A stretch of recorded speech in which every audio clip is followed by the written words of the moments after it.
Hello, everyone. Thank you so much for being here today with us. My name is Paulina Raniecka, and I am the Research and Communications Coordinator of the ASI Water Security and Justice Cluster and of the New Wave Network. We are thrilled to open today's lecture of Dr. Nikolas Galli. And in this series of water security and justice, we are uncovering the concepts of water security and water justice through four thematic angles, in particular, water conflicts, water scarcity, water food nexus, and water mining nexus. Today's lecture will last 45 minutes and will be followed by a 15-minute Q&A. We kindly ask you to use the Q&A chat button that you have in the panel above, if possible, otherwise in the overall chat of this meeting. And I will now pass it on to Dr. Dell'Angelo, lead of New Wave and of our ASI cluster, for the introduction of Dr. Nikolas Galli. Thank you, Paulina. It's a huge pleasure to introduce Dr. Galli. Dr. Galli is an engineer by training, both in his master's and PhD, and recently he started a position as a researcher at the Polytechnic of Milan. And something that I really appreciate from the work of Nikolas is his capacity to combine quantitative hydrological modeling and advanced statistical techniques with social science, nuance, and political economy. You will see from his extensive publication record, despite his young academic age, how diverse his focus is. He has been working on issues that range from deforestation to health, and of course, conflicts in water scarcity conditions. So without further ado, Nikolas, it's a huge honor to have you here. We would like to invite you to take the stage. Okay, good afternoon. Thank you, Gianpet. Thank you, Paulina.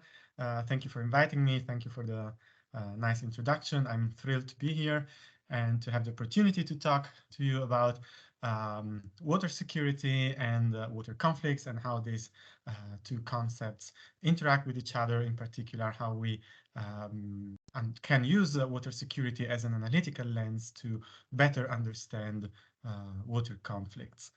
So what I want to talk to you about today is I like to start presentations by using definitions. So I will go through the two very common definitions of water security and water conflicts, and we will analyze them piece by piece and trying to understand how they fit into each other. And then, as I was anticipating, how water security can be used as a perspective to look at water conflicts.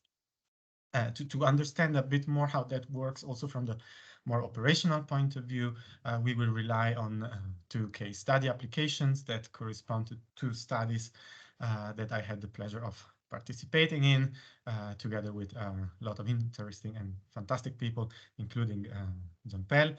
And so from the results of these studies, we will try to derive today some considerations on the nature of water-related processes that happen in conflicts, and how these interactions reflect on the way that on the ways that we have to analyze water conflicts.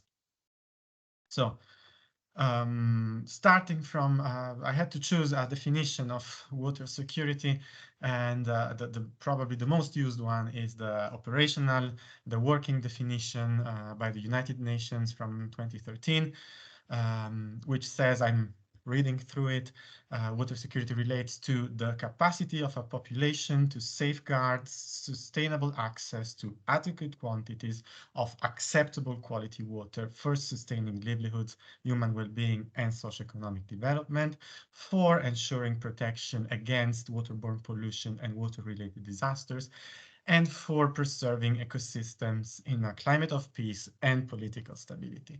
So what I want to do with this definition is decompose it in pieces like engineers and hydrologists like myself do with almost everything they look at. And so starting from the first part, so the capacity of a population to safeguard sustainable access. So we will see that this first part of the definition already gives us some hint towards some quantitativeness that is embedded in water security. So sustainable access gets often translated into, in general, sustainable access to resources into some sort of upper bound. So I cannot use more water in this case than what is renewably made available from the environment. Otherwise, I will degrade that environment and also hinder further generations or further users from that same resource. Think of the planetary boundaries framework or other sustainability frameworks that work like that. So sustainable access to adequate quantities. So this, as sustainable access gives us an upper bound, adequate quantities gives us a lower bound. So I cannot go below some minimum that I can define in some way, below which the water is not sufficient. Water of acceptable quality. This is another limitation that is provided that is not strictly quantitative, but can be interpreted in a quantitative way. This is what we as hydrologists do most of the time. So it's a quantitative limitation in the sense that it limits the water that you can use to water that is sufficiently clean, so not too polluted. Think, for instance, also of another framework widely used in this sort of assessments, water footprint. There is gray water footprint that is quantified as the amount of water that you need to dilute polluted water resources to make it go back beyond so below acceptable pollution concentrations. So in some sense, if I am polluting water, I am indirectly consuming it. So this is a description of how much water we need and how it has to be. And then you have in the definition 3 statements beginning with 4 that describe what we use this water for, and indirectly also give us some idea of what could happen if water security is not guaranteed. So first for sustaining livelihoods, human well-being, and socio-economic development gives us the very basics of water use. So I need sufficient amounts of good quality water for humans to maintain their lifestyle and, when possible, improve it, socio-economic development. Then second for ensuring protection against waterborne pollution and water-related disasters. This gives us some perspective on maybe external drivers. So bringing us back to the pollution and gray water footprint issues, I need to have enough water to be resilient against pollution, so crisis due to water pollution and crisis due to other types of water-related disasters. Could be droughts, could be floods, could be other types of unexpected events. Third for, probably the one that interests us the most today, for preserving ecosystems in a climate of peace and political stability. If we do the same analogy we did before, this is in some way, maybe implicitly, arguing the existence of situations of absence of peace or environmental degradation, political instability, in connection to water insecurity. So is this already leading us to water conflicts? Let's see. When selecting a definition for water conflicts, I chose the one by the Pacific Institute, so in the water conflict chronology, which if you are starting to approach the concept of water conflicts is a great place to look at. You have all sorts of events that were conflictual and related to water in some way. How do they define these water conflicts? The definition is split in this case between a definition of conflict, basically any sort of intentional violence or threat of violence, and then a set of definitions that describe how water can enter into a conflict mechanism, making it become in some way a water conflict. And here we have water acting as a trigger or as a root cause of conflict. For instance, disputes over the control of water or of water systems, or situations where access to water or the lack of it can trigger violence, or you can have water as a weapon of conflict. So this is more often related to water systems than to water itself. There are several examples, also historical ones, for instance, of siege cities where the attacking forces cut water supply to the city and the inhabitants were forced to surrender. You can find them in the water conflict chronology across centuries, actually. And then you have water resources and water systems as a casualty of conflict. So meaning that water resources and water systems were intentional or accidental targets of violence. Sometimes it goes hand in hand with water as a weapon of conflict, if the utilization of water as a weapon is destructive, but it can also happen that it is totally unconnected with that. So looking at this definition, we see that it's quite based on analysis of the specific events and the narration of what happened during that specific event. And this you also see it when you explore a bit the water conflict chronology. You find all sorts of violence connected in many different ways to water, going from gunmen shooting a person that was protesting for water-related issues to wells destroyed during the civil war in Congo, to dams seized in Syria to cut access to water and electricity to the local population.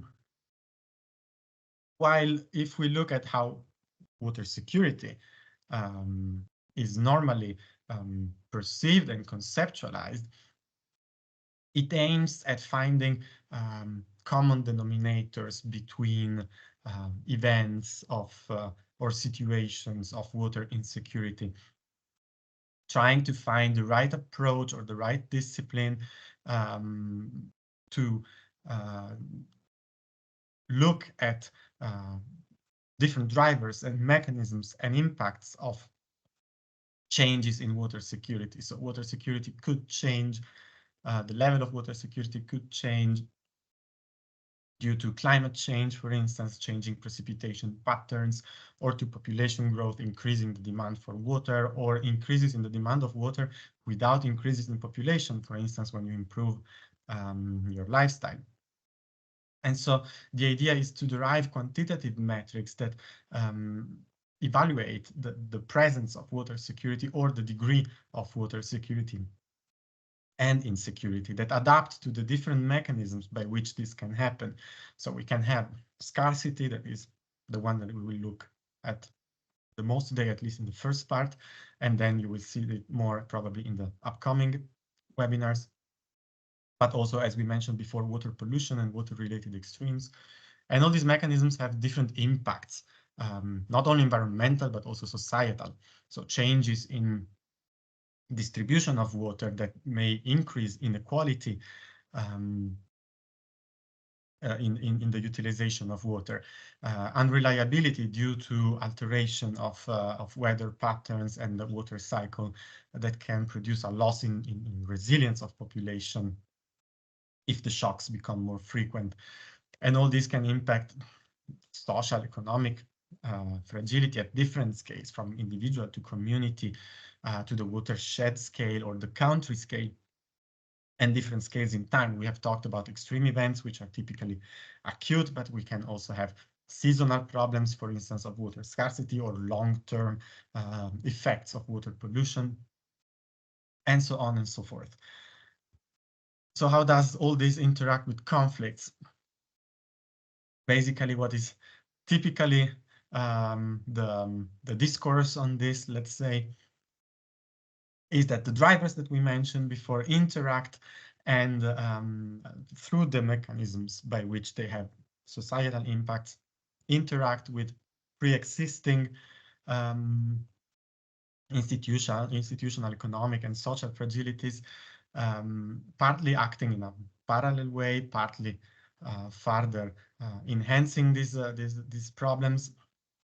And so this has to be in some way connected to social tension and thus to conflict. So the question is, can we use water security to get a more comprehensive understanding of how malfunctions in how people use water correspond in some way or interact in some way with malfunctions in the structure, in the tissue of society?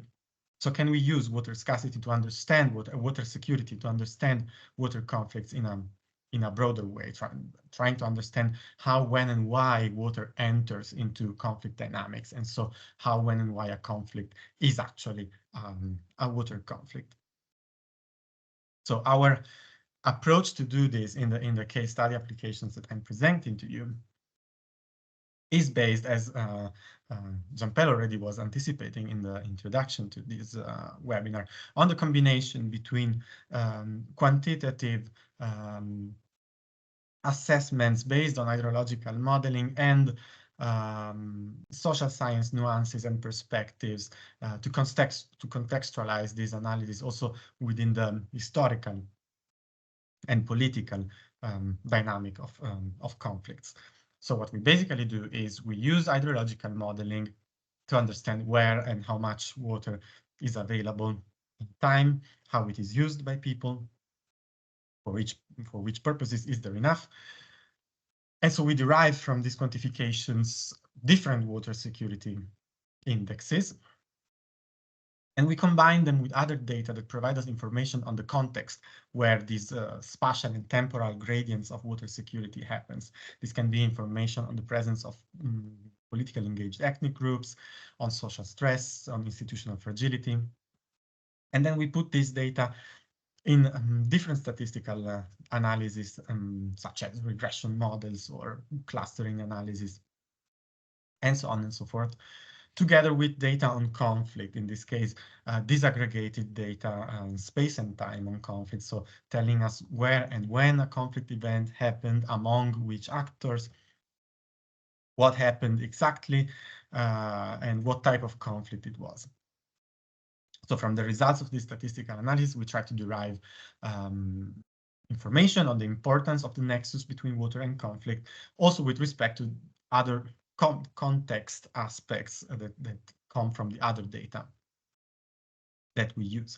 And we use our knowledge on conflict dynamics, historical and geopolitical, to give an interpretation of these results.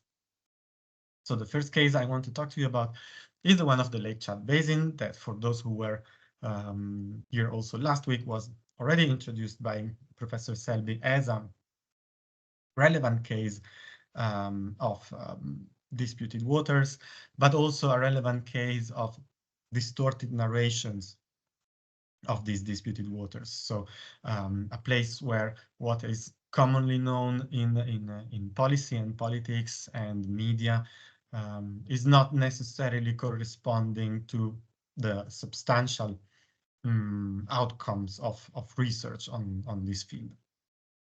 So the context is one of high dependence of the local population on rain-fed subsistence farming, so very sensitive to changes in water availability, with an informal socioeconomic structure, meaning that people engage very quickly in diversified forms of adaptation if something goes wrong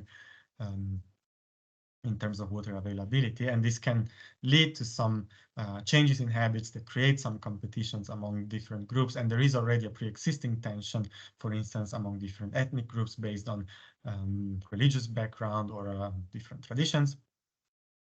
And of course, a context also of institutional weakness. So how do we apply this framework on this case? I don't want to go deep in the technicalities because we just have 45 minutes. I'm gonna show you also for the other cases, the main assumptions that we make and how these reflects on the results that we get.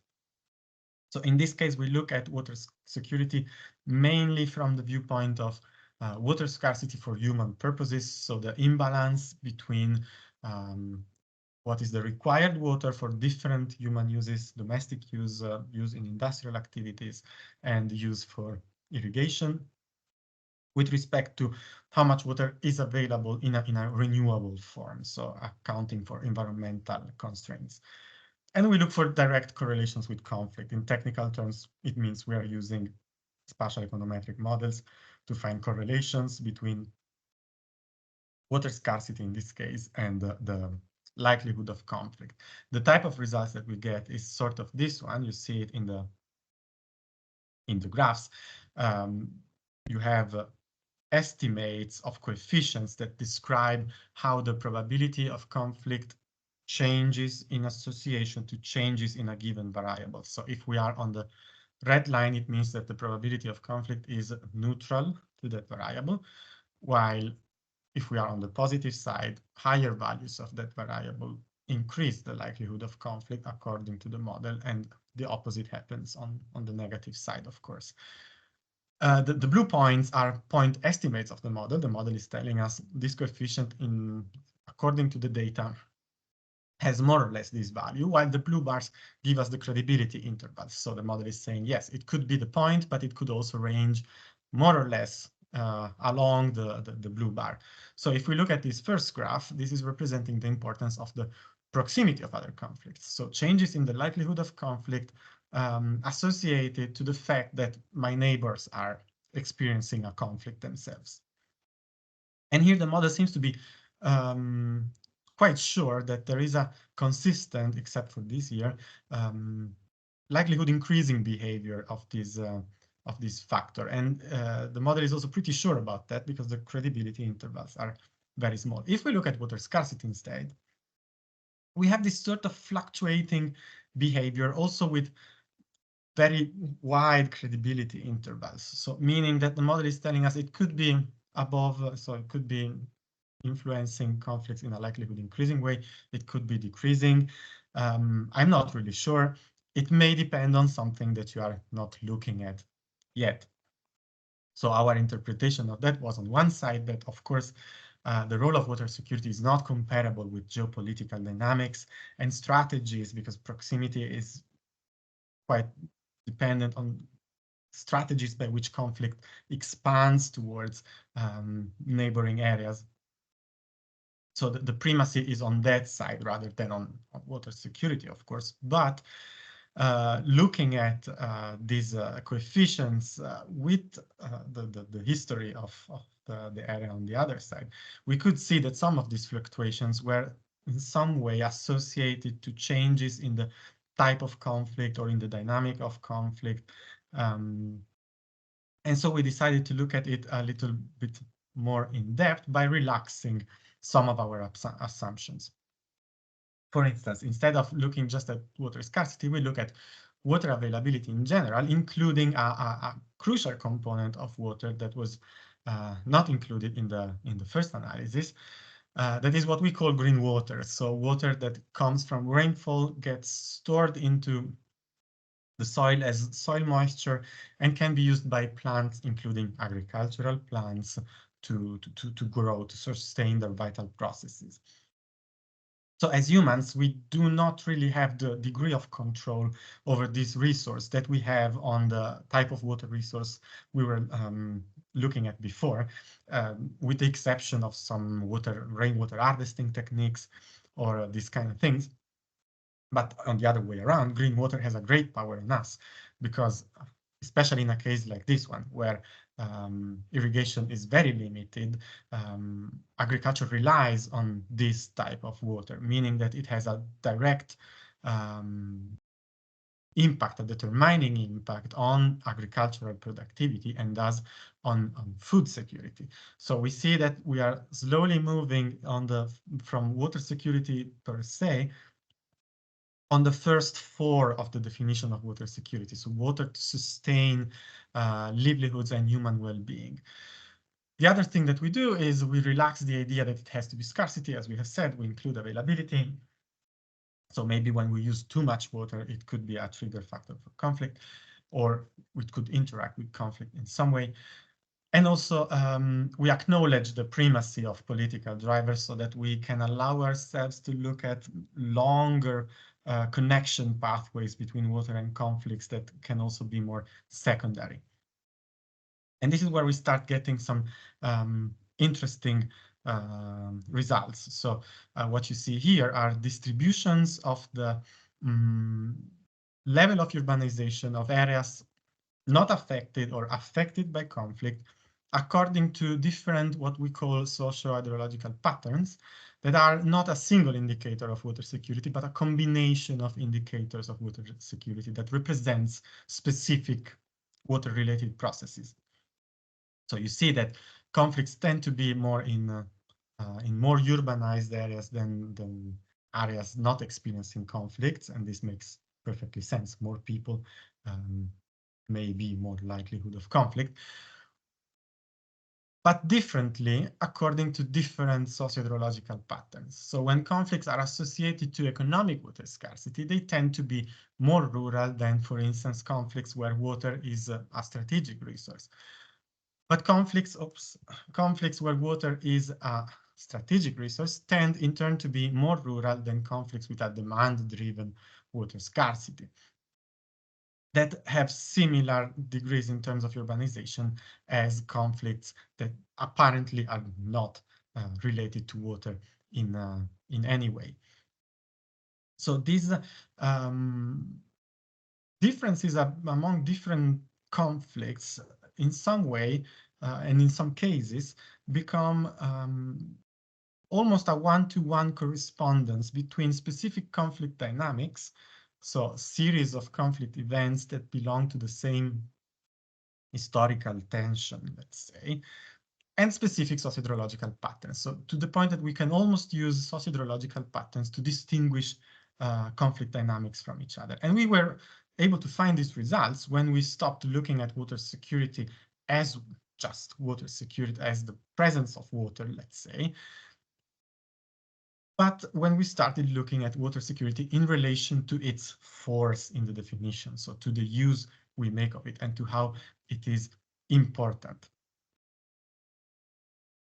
So we try to dig deeper onto this, to the role of water in human livelihoods as a correlate to conflict on another case study that is the one of the Central American dry corridor.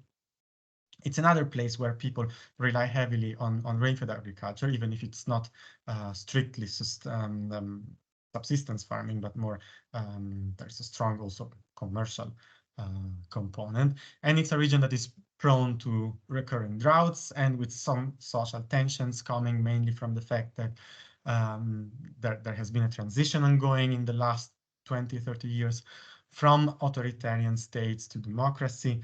And so some social instability leading to unemployment, livelihood insecurity, people migrating from rural areas to the big cities in search for better opportunities.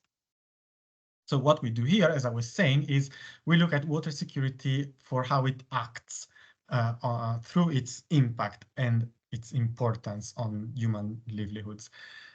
And we look again for correlations with conflict and also to the coevolution of the nature of conflicts and the critical and recovery phases of these recurring drought situations. So how do we move from water to livelihoods, more specifically from water to food and then to livelihoods? So instead of modeling just presence or absence or a scarcity degree of availability / scarcity of water, we look at how this impacts rainfed agricultural production. So modeling changes in agricultural yields according to this drought or non-drought period. So we directly model the decrease in agricultural production in the area. And we convert these changes in agricultural production into food availability for those agricultural items that are used as food locally through their nutritional content. So how much less or more am I able to feed the local communities? And food access, so economic access to food for those agricultural goods that instead get sold and so in local markets and so enable increase the purchasing power basically of especially rural communities. And we also propagate this impact along the internal trade network of this region, meaning that we can see changes in food availability in urban areas where most of the social tension happens due to changes in water security in rural areas where the agricultural production happens, and so where communities are more sensitive to the droughts. And so what do we get? Similar results in form as before, but different in substance. So if we look at water security, we see that we have a sort of similar behavior as before. So slightly fluctuating, even if we are more on the negative side than on the positive side, but still with big credibility intervals, meaning that the model is not yet 100% sure that water security plays a role here based on the data that we give to the model. While if we look at food access, we have a quite consistent negative behavior, and in many cases, credibility bars narrow enough not to touch the zero line. So for many years in this timeline of coefficients, the model is confident enough to say that a decrease in food access corresponds to an increase in the probability of conflict. The interesting thing is that the drivers of change into these two parameters are the same, because we're just converting changes in this variable to get to changes in this one. But changing the way we look at it, changing the perspective, modifies the results. And this is quite interesting. And also what we see is that the type of conflict evolves during food security crisis. So in the peak of food security crisis, we have more a prevalence of violent, very violent conflicts, while less violent forms of conflict, such as protests for human rights or environment or foreign policies, tend to appear in particular during the recovery phases. So after a food crisis, when things start getting better. So what does this teach us in general? It teaches us, or it taught us when we looked at these results, that people go on conflict over the meaning and the importance that water has for them, rather than on water because it's water. And I always refer, when I talk about this, to the parable of the blind man and an elephant, which, if you don't know it, is the story of blind men who were asked to describe an elephant which they had never experienced of before, just based on the perception they can have by touching the elephant. The only problem is that the elephant is very big, so each of the blind men touches a different part of the elephant, and so comes up with a description of this elephant that is completely different from the one of their companions. And they start even arguing among each other, because each one of them is convinced of the rightfulness of their description, while actually none of them is right, because each of them is partial. And this reflects both on the phenomenon of water conflict itself, because of the importance of differences in the way the same resource, that is water, is used. And so different degrees of importance and different changes in these degrees of importance that create social tensions and interact with social tensions. And also it reflects on the way we study water conflicts. So last week, Professor Selby talked about water justice. Today, I'm talking about water security. These are only two lenses by which we can look at water conflicts, and we most likely need both of them, and probably more of them, to try to have a complete understanding of water conflicts as a whole. So it's very important to incorporate perspectives that are also different from ours. And this becomes even more important when we think that I'm an engineer, I'm an hydrologist, so I tend to be very rational, also a Western engineer and hydrologist, but conflicts have a strongly irrational component to them.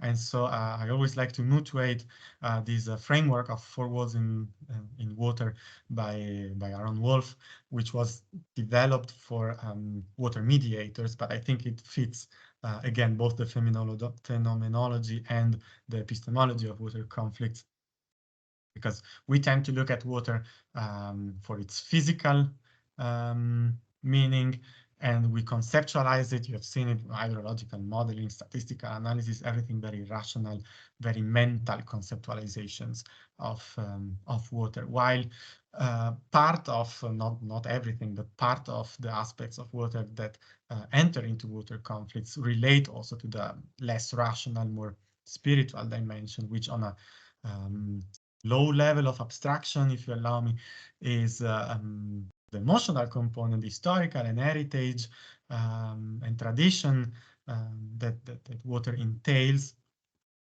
And I have to say, as an Italian, a part of this we tend to include, but just because we are kind of fixated with the heritage value basically of everything, and this is good.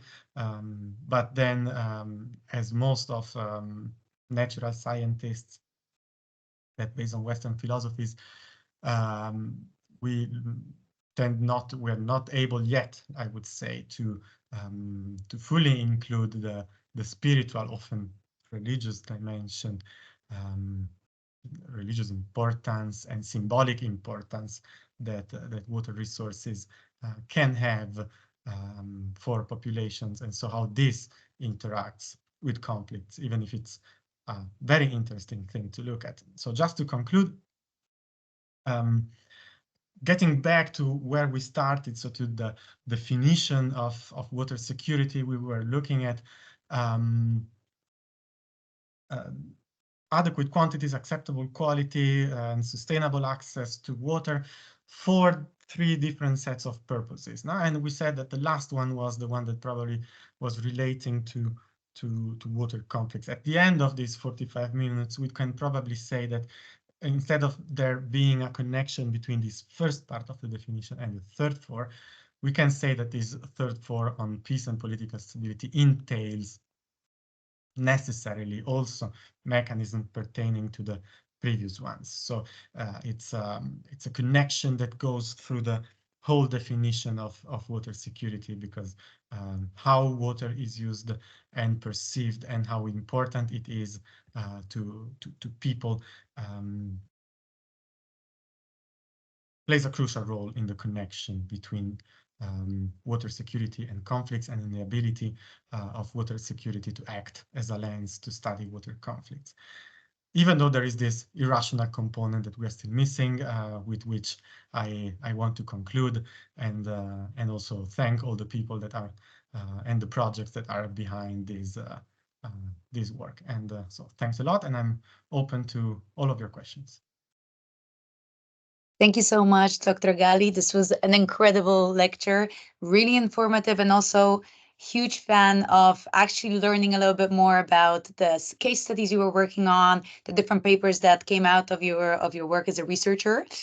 So as already mentioned by Nikolas, the stage is very much open now for questions relating to the lecture. If I could ask for the participants to pose the questions, that would make the process a little bit smoother for us. So please feel free to use either the Q&A or the chat option.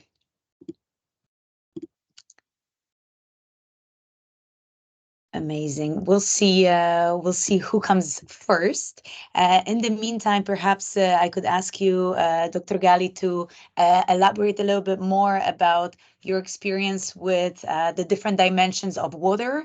Is that something that you encountered in your research work, or did you have a chance to work with academics who look at water through different lenses, or is this something that is now maybe gaining the momentum and is, let's say, a new approach to approaching water itself? So yeah, thanks for the question, Paulina. I think there are already some questions in the main chat, actually. So I will go through yours first, and then we can maybe look at that. So yeah, of course. So we started realizing that we had to look at different perspective of water security during this work. And then, as you have seen, we moved onto water for food in the second work on Central America. There is also, of course, a strong, often energy component. I mentioned for the Syria case study that the use of water as a weapon during that conflict led to cuts not only to water supply but to energy supply in the case of hydroelectric dams. And so lots of my research focuses on water, energy, food nexus. So it happens a lot that we use water to translate from one aspect to the other, because the resource tends to be the same, and then you have all sorts of different uses that have different impacts. And another thing that I'm seeing happening actually in the last years is as the importance also of water pollution in this sense, which is normally not really looked at yet. So we normally focus, like we did, on the quantity of water rather than on the quality, but it's quite emerging, an emerging trend to try and fit water quality as well in this type of assessments, also in water scarcity. So recent works showing how pollution had an actual quantifiable impact on water scarcity, and I think that could be a really interesting perspective for further research on this. Yeah. Amazing. Thank you so much. I think this is a great opener for a wider conversation, so perhaps we can go back to it. For now, I see there's one question that's actually relating to the model that you used in your paper on the conflicts using the Chad case study. And the question is particularly whether the model simulates the likelihood of water security and conflict within a given watershed. Was that your experience as well while working in Chad, that you would focus specifically on a full watershed or other components? How could you maybe go in detail about the methodology in that paper? So yeah, we selected a study area as a watershed for mainly strictly very brutal operational and physical reasons, so that we had a clear boundary in terms of water. So instead of selecting political boundaries to define the study area and then look at divisions due to hydrological boundaries, we basically did the opposite. So we used hydrological boundaries to select the area, and then used the political boundaries, for instance, to differentiate conflicts and so on and so forth. While then this is for the selection of the study area, then the model actually works in a disaggregated way. So it's pixel based. So you have a grid of locations over your study area where you do your calculations. So you have, with sufficient resolution, let's say, a spatially disaggregated information on that.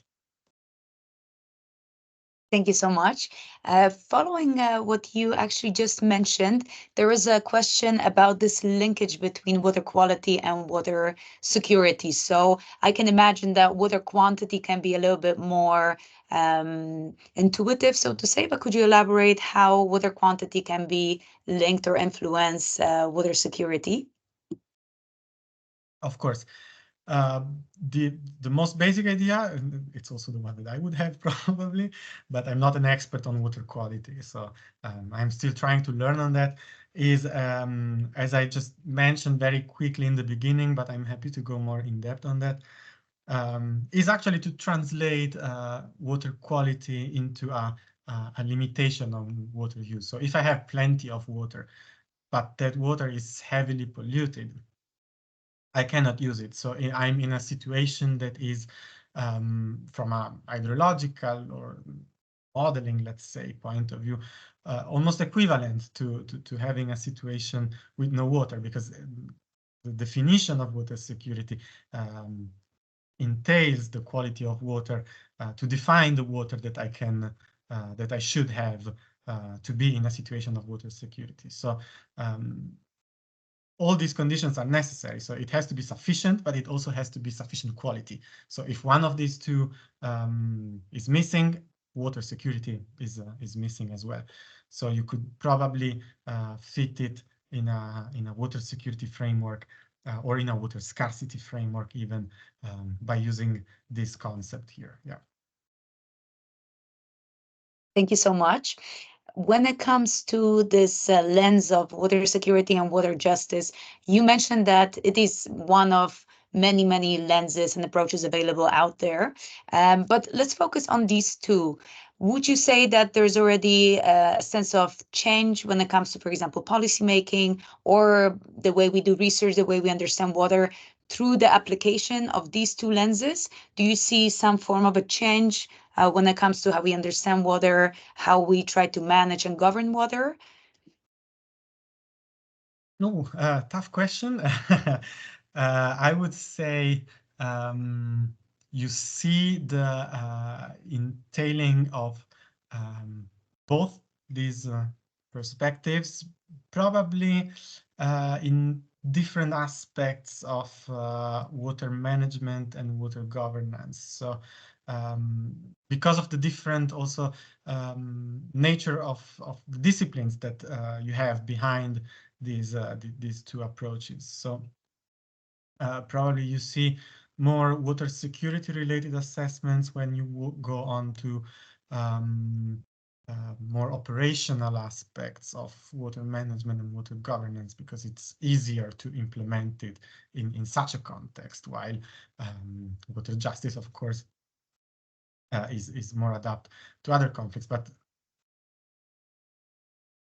what is probably missing, and this is just my advocation, but then we can discuss on that for hours, is to use both in both. So trying to merge perspectives to understand interactions between stress factors that can come from phenomena that can be addressed with one or the other perspective. Thank you so much for the answer to that question. I have a question about virtual water trade. So perhaps we could have a bit of a reflection here. The question specifically asks how virtual water trade impacts water security. Some follow-up questions include whether rich countries can support water scarce countries, or also alternatively, I would add, can any can water rich countries support water scarce countries, and can we also perhaps sense these tensions building up and somehow diffuse them? So maybe you could elaborate on that process and on perhaps the more hidden implications of virtual water. Yeah, so starting from virtual water, again, thank you for the question, because this allows me to go in more depth on stuff that I had just to overlook during the webinar. When we propagate in some way the changes in production in the rural areas of Central America towards urban areas along the trade network, this relates in some way to virtual water trade. It's a representation actually of virtual water trade. So so the effect that we see here of virtual water trade is that it's basically also trading. You have also some sort of virtual tension trade. So when water acts as a tension factor, this trade network makes it move from the places where this tension factor is generated, so rural areas due to droughts that impact agricultural production, to the places that incidentally are also the most vulnerable to this sort of change. So urban areas where you have big concentrations of populations and where the supply of food from rural areas is decreasing. While regarding the second part, can water-rich countries support water-scarce countries? So yeah, virtual water trade was and is envisioned as a solution to this issue, but we cannot also forget that one problem is how this happens. So because one of the issues that we have is that water-rich countries are not necessarily rich countries, and water-poor countries are not necessarily poor countries. So many water-scarce countries belong to those where that we would define as developed countries, while water-rich countries are very often like in the equatorial region. And so this relates to another big issue that we have, that is the one of large-scale land acquisition and land grabbing. So water-rich countries are in some way supporting water-scarce countries, but in that case, in an involuntary and self-damaging way, an unjust way, because it happens due to forcings. I don't want to get too much on that. There's a lot of stuff that you can read on that.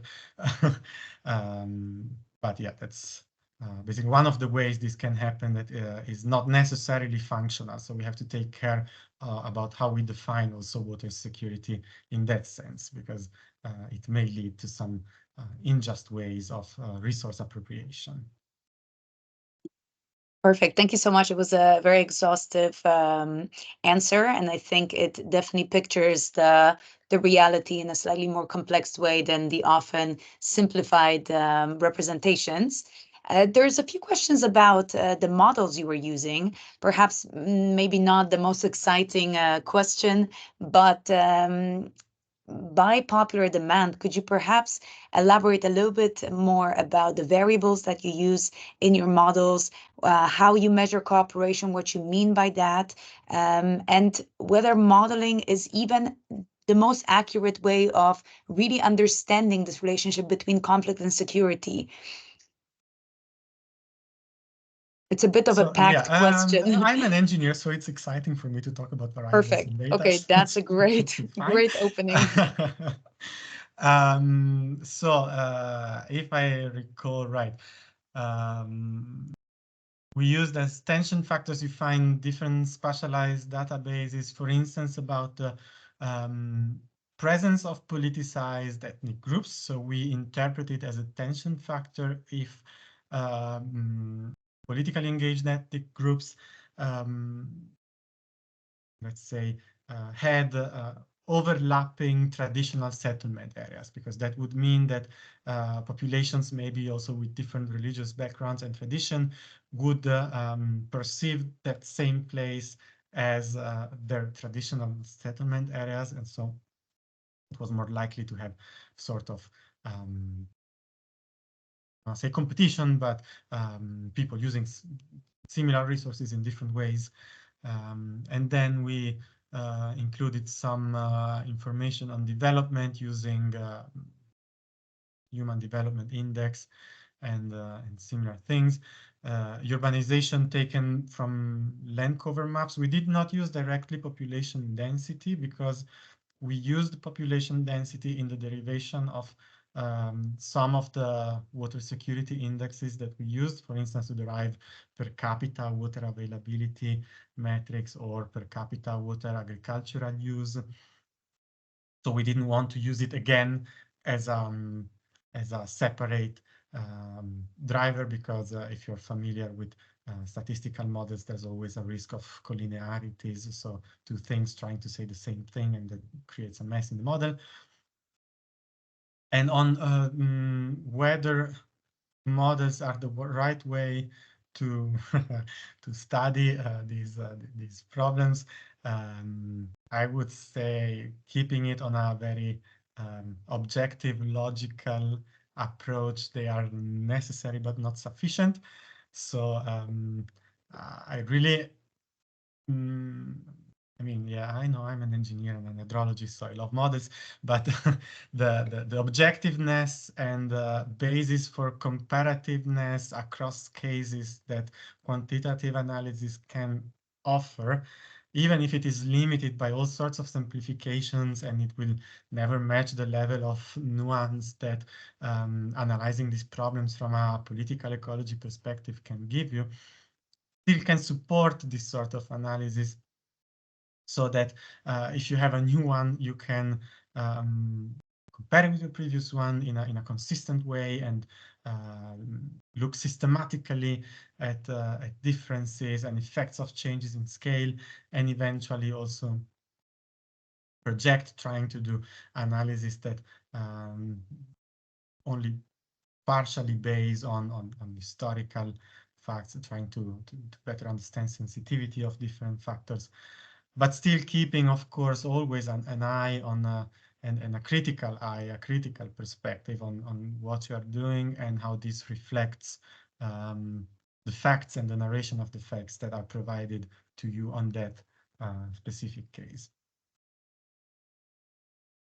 Thank you so much. Once again, a very, very exhaustive answer, and I'm very glad you're a hydrologist who's excited to work with models and not bothered by the questions about methodology, because I think it's always very interesting to get a bit more in detail when it comes to all the different components there that you've been working with. I have one last question to close up the session. And it's about the paradox of the resource curse. And the question goes as follows. Could you please elaborate more on the paradox of the resource curse? Scarce, non-renewable, concentrated resources such as minerals, oils, etc., versus water scarcity. In general, plenty distributed renewable resource. And could you link that as a driver of conflict? Yeah, thank you. So yeah, resource curse meaning places where the abundance of resources act in sort of backfiring way. So instead of fostering development, creating more social risks. We see some reflections of the resource curse on these works and also on other stuff that I've been doing. It keeps reemerging in some way. So when I mentioned, let me see if I can get to the correct slide. Yeah, here, for instance, when we say water as a strategic resource, this was one of the most interesting patterns that we had. This was actually defined by high availability of water that was used in agriculture. So like you have plenty of water and you're using a lot of it in agriculture. And this was plenty of water, I mean, with respect to the rest of the region. And this was what was happening in the Darfur part of the Lake Chad Basin. And if you go and read the book on the divided environments that was mentioned by Professor Selby last week, you will find the fact that Darfur is a rather fertile area with respect to the surrounding ones. And this, more than water scarcity, so additional water availability, useful water availability with respect to water scarcity has become a tension factor in that region.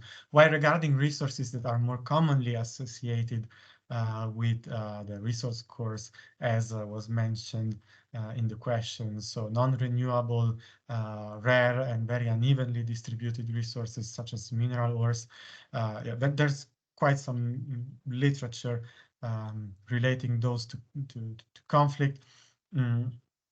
I've done personally, that was actually, I think, one of my first papers on diamonds in the Democratic Republic of Congo, which serve as an alternative source of income for subsistence farming in the region. But then they get illegally smuggled. The structure of also the labor structure, so the working environment structure in some sense is strongly informal, so deregulated. You have a lot of smuggling or diamonds going to finance conflict. This is also one of the problems of this type of resources with respect to water, that the very brutally the value of 1 kilogram of these resources is way higher than the implicit value of 1 kilogram of water from the economic point of view. So it's much easier to loot and transport these resources, and that makes them a critical tension factor, because it's much easier to to create also illicit trade networks. And this happens also with drugs, for instance, also highly valuable products. And there the interaction with water becomes interesting because they are, in some sense, agricultural products. So, yeah. Thank you so much. And this was a great session and a great Q&A as well. Thank you very much for your time and for your expertise. And it's been an honor to have you here.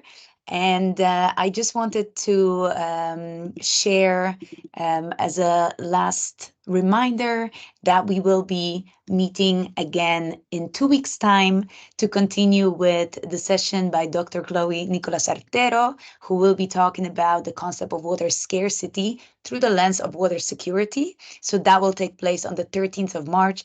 And this will open the second thematic cluster of water scarcity that will be delivered by Dr. Nikolas Artero, and then a week later by Dr. Maria Ruska. Thank you so much for your time. Thank you so much for being here with us. And once again, big thanks to Nikolas Galli. Thank you, and hope to see you soon. Bye-bye.